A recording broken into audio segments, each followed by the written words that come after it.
ഈ മലപ്പുറത്തെക്കുറിച്ച് വെള്ളാപ്പള്ളി നടേശൻ നടത്തിയ പ്രസ്താവന കൂടി ചർച്ചയാകും. അതിന് കാരണം എന്താണ്? അത് ചർച്ചയാകുമെന്ന് പറയുന്നത് അവിടുത്തെ NDAയുടെ ഘടകകക്ഷിയെ BDJS നേതാവ് തുഷാർ വെള്ളാപ്പള്ളിയാണ്.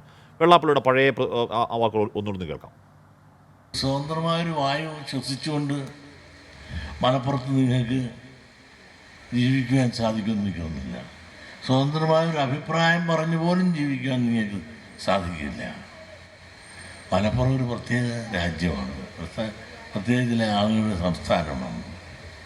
അതുകൊണ്ട് തന്നെ എന്തു പറ്റി, ഇന്ത്യക്ക് സ്വാതന്ത്ര്യം കിട്ടി ഇത്രയും നാളായിട്ട് പോലും സ്വാതന്ത്ര്യത്തിൻ്റെ ഗുണഫലങ്ങളുടെ ഒരംശം പോലും ഈ പിന്നോക്ക വിഭാഗങ്ങൾക്ക് മലപ്പുറത്ത് ലഭിച്ചിട്ടുണ്ടോ?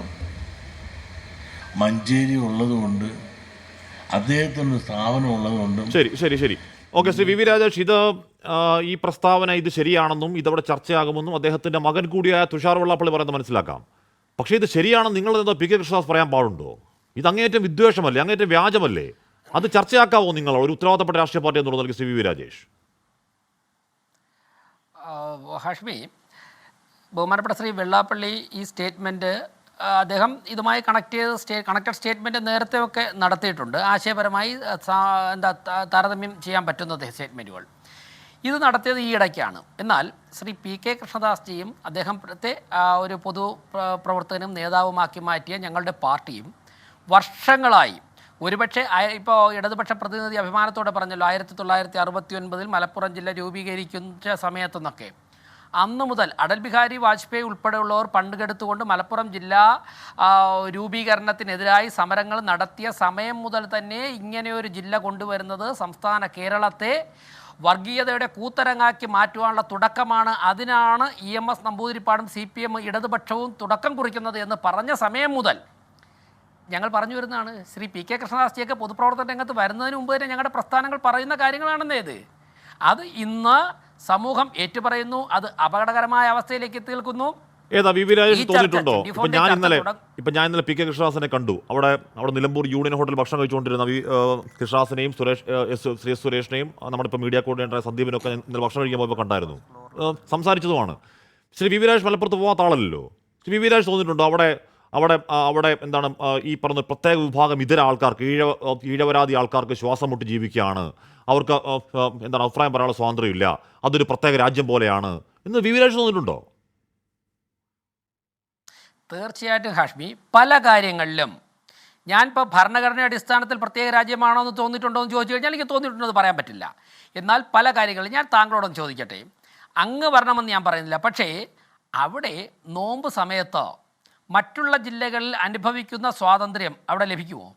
അവിടുത്തെ സ്കൂളുകളിൽ നോമ്പ് നോൽക്കാത്ത കുട്ടികൾക്ക് ഭക്ഷണം കിട്ടുമോ?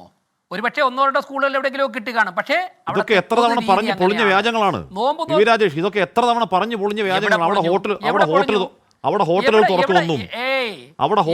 തുറക്കുമെന്നും ഒക്കെ ഹോട്ടൽ അസോസിയേഷൻ ആൾക്കാർ ആ ദിവസം തന്നെ ഒന്ന് പറഞ്ഞ. അല്ല ഹാഷ്മി, ഇപ്പോൾ ഓരോ കാര്യത്തിലും എന്നെ തടസ്സപ്പെടുത്തിയാൽ എനിക്ക് പ്രത്യേകിച്ച് യാതൊന്നും പറയാൻ പറ്റില്ല. ഞാൻ വേറൊന്ന് ചോദിച്ചോട്ടെ. അങ്ങനെയാണെങ്കിൽ ബഹുമാനപ്പെട്ട VS അച്യുതാനന്ദൻ്റെ ഒരു കുറേ കാലം മുമ്പുള്ള ഒരു സ്റ്റേറ്റ്മെൻറ്റ് നിങ്ങളുടെ ആർക്കൈവ്സിൽ കാണുമല്ലോ, അതൊന്ന് ഓപ്പൺ ചെയ്യാൻ പറയുക. 20 വർഷം കഴിയുമ്പോഴേക്കും മലപ്പുറം ജില്ലയെ പ്രത്യേക ഒരു മുസ്ലിം രാജ്യമാക്കി മാറ്റുവാനുള്ള നീക്കങ്ങളാണ് നടക്കുന്നതെന്ന് ശ്രീ VS അച്യുതാനന്ദൻ പറഞ്ഞിരുന്നല്ലോ. ഞാൻ ഓർക്കുന്നത് അദ്ദേഹം ആ സമയത്ത് മുഖ്യമന്ത്രിയോ പ്രതിപക്ഷ നേതാവോ ആയിരുന്നു എന്നാണ്. അങ്ങനെ VSന്റെ നാവിൽ നിന്നും ഒരു വാക്ക് വന്നില്ലെന്ന് പറയാൻ പറ്റുമോ? അല്ല, VS പറയുന്നത് തെറ്റാണ്. BDJSന്റെയോ SNDPയുടെയോ BJP എന്തോ VS പറയുന്ന പോപ്പുലർ ഫ്രണ്ട് ഉദ്ദേശമാണ് പറഞ്ഞത്. പോട്ടെ, VS പറയുന്ന പോപ്പുലർ ഫ്രണ്ട് എന്ന് പറയുന്ന സംഘടന ഉദ്ദേശമാണ് ആ കാലത്ത് പറഞ്ഞത്. അത് പോട്ടെ, അതിനെ ഇനി VS ആണ് അങ്ങനെ പറഞ്ഞെങ്കിൽ തെറ്റാണ്. കേന്ദ്രം എവിടെയാ? ഞാൻ പറഞ്ഞത് VS ആണെന്ന് പറഞ്ഞെങ്കിൽ തെറ്റാണ്, ഒരു തർക്കക്കാര്യത്തില്ല. ശ്രീ VV രാജേഷ്, നമ്മൾ കേരളത്തിൽ നിൽക്കുന്ന ഒരു സംസ്ഥാനത്തെ മഹാരാഷ്ട്രക്കാരനായ ഒരു മന്ത്രി വിളിക്കുന്നത് പാകിസ്ഥാൻ എന്ന് വിളിച്ചു, കേരളത്തെ പാകിസ്ഥാൻ എന്ന് വിളിച്ചു. നിങ്ങളുടെ നേതാവ് ഇതേ ചർച്ചയിൽ വന്നിരുന്നു മലപ്പുറം പാകിസ്ഥാനാണെന്ന് പിന്നെയും ആവർത്തിച്ചു. VV രാജേഷ് പറയാണ് VV രാജേഷ് അവിടെ പോകുമ്പോൾ ശ്വാസം മുട്ടും, VV രാജേഷ് അവിടെ പോകുമ്പോൾ അഭിപ്രായ സ്വാതന്ത്ര്യം. ഓർത്തു നോക്കൂ, ഈ പറയുന്ന വെള്ളാപ്പള്ളി ഈ പ്രസംഗം നടത്തിയ എവിടാ? അവിടെ ചന്തക്കുന്നില്ല, നിലമ്പൂരില്ല വന്ന് സംസാരിക്കുന്നേ. VV രാജേഷ്, ഇതൊക്കെ വ്യാജമാണെന്നും ഇതൊക്കെ കള്ളമാണെന്നും നിങ്ങൾക്ക് എല്ലാം അറിയാം. പിന്നെ എന്തിനാണ് അത് ആവർത്തിച്ച് പറഞ്ഞ് മനുഷ്യ മനസ്സുകളിൽ വിദ്വേഷം വിതയ്ക്കുന്നത് ശ്രീ VV രാജേഷ്? അല്ല, മൈക്കിൻ്റെ കാശ്മീരുടെ ചർച്ചയുടെ ഏറ്റവും വലിയ പ്രശ്നം ഇതാണ്. അങ്ങ് പറയില്ല, ഞാൻ ഇപ്പോൾ സംസാരിക്കാൻ കുറച്ചുകൂടെ കഴിയട്ടെ. ഹാഷ്മി ബാക്കിയൂടെ പറഞ്ഞു.